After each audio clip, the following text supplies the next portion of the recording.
This here is an organ transplant, a process where an organ is removed from one body and placed into the body of another in order to replace a damaged or missing organ. Although this is usually seen as an altruistic act, individuals fail to see the bigger picture.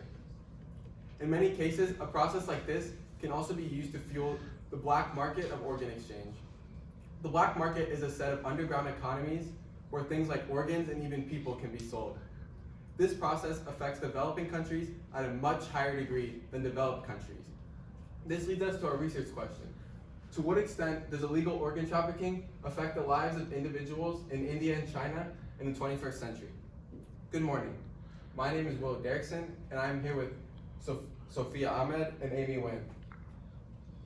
Illegal organ trafficking negatively impacts individuals in India and China because it is immoral and causes violence as a result of cultural beliefs and discrimination.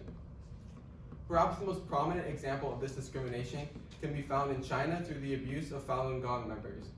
The Chinese government has deemed this religion illegal and thus have been persecuting practitioners for the past 20 years.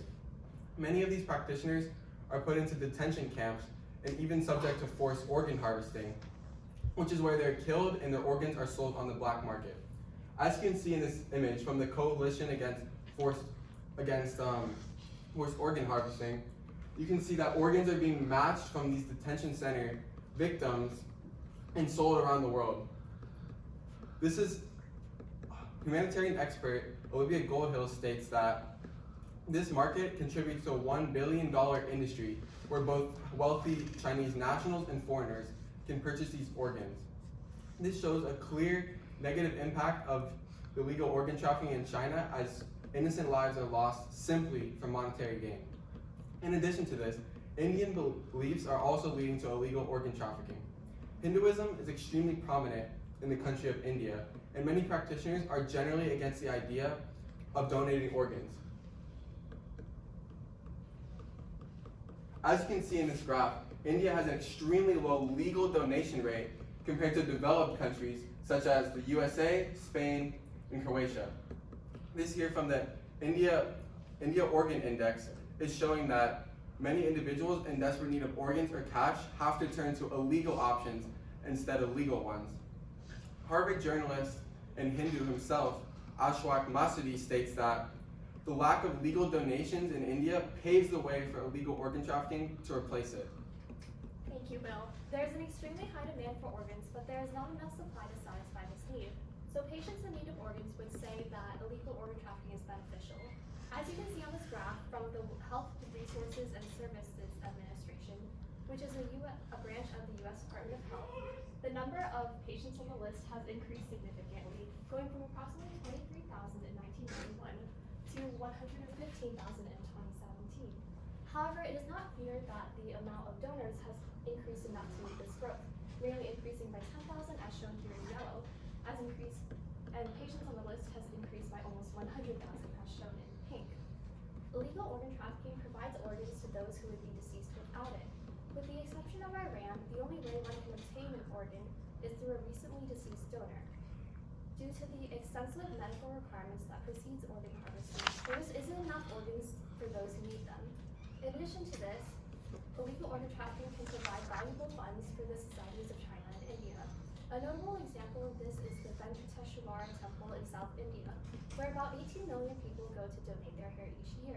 They do so to please the god Vishnu, to show that they value their religion over material beauty.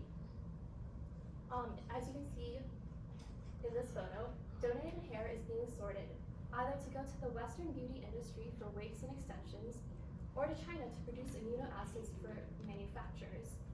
In this, the British Broadcasting Service, a notable public broadcaster, states that the money collected from such donations goes to a charitable foundation that runs 3 hospitals, an orphanage, a university, and religious training institutions. In this case, both the societies of China and India are benefited. In India, numerous charities are funded through these monetary donations, and people who donate their hair are personally satisfied and feel that they have pleased their religious deities. In China, there is a supply of raw material for their industry. Alright, thank you, Amy. Although it is important to recognize that selling organs on the black market has its benefits, the more negative implications limitations are also very important to mention.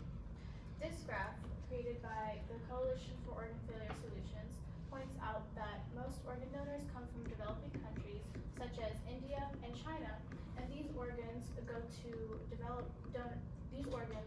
recipients in developed countries such as the United States, Canada, and Australia. It's also important to mention that this visual points out that the annual income for individuals giving up their organs in developing countries is less than $500 per year. Specifically in India, women line up to sell their kidneys. This is a quick procedure for them to make quick money. After this procedure is taken out, these women are left with several health issues, but the cost to maintain these health issues ends up being more than the money obtained from selling the organ in the first place. Individuals in developing countries sell their organs for similar reasons, as seen in this visual created by the Pontifical Academy of Social Sciences, where most individuals sell their organs to pay off debts, but even after selling their organs, 74% of individuals are still left with debt. Another example of this unethical treatment can be seen in China. When any operation taking place on a child should have special rules and regulations, but this scope of restrictions extends even farther when the children are disabled. In China, disabled children are adopted in hopes of living a happy life, but black market investors who adopt them remove their organs in a mutilated manner. These children's organs are worth so much more on the black market, so these investors make a great profit. Unfortunately, these children are unaware of what's happening to them and are unable to oppose to it. A solution to this problem would be providing education to individuals in developing countries about organ exchange through the black market and how it works. But the main limitation to this solution is that access to education is quite limited due to the poverty experienced in these countries, especially for women. Another possible solution would be the increased efforts of the UN to halt the forced organ harvesting of the Falun Gong group in China. Some limitations of this include the fact that China contributes to 10.3% of the UN peacekeeping funding, as stated by Best Delegate, which is the model UN program. Another limitation would be the fact that China is a major economic powerhouse. So countries could be reluctant to assist and intervene in this issue, as it could damage their diplomatic or trade relations with China.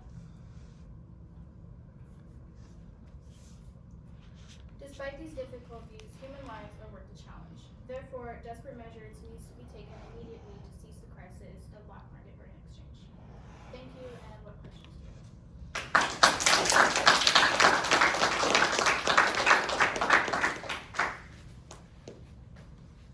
Perfect. All right, I do have a question for each of them. Will, we'll start with you. Describe how the content of the team presentation changed as a result of your group discussions. So originally we were going to include an economic perspective, and since one of our group members left, we sort of had to decide if we were going to continue to include this side of the spectrum, but eventually we kind of just excluded it and focused more on cultural and ethical issues instead. All right, thank you. Can't read. In the future, what change would you make to your group norms, and how would you expect that to improve your team presentation? I would definitely improve communication between our group members, because although we have our own individual ideas, without communication we are unable to collaborate and ensure that everyone is thinking of the same thing. Thank you. And last up, what is the strongest counter argument to your solution that your team identified, and why so?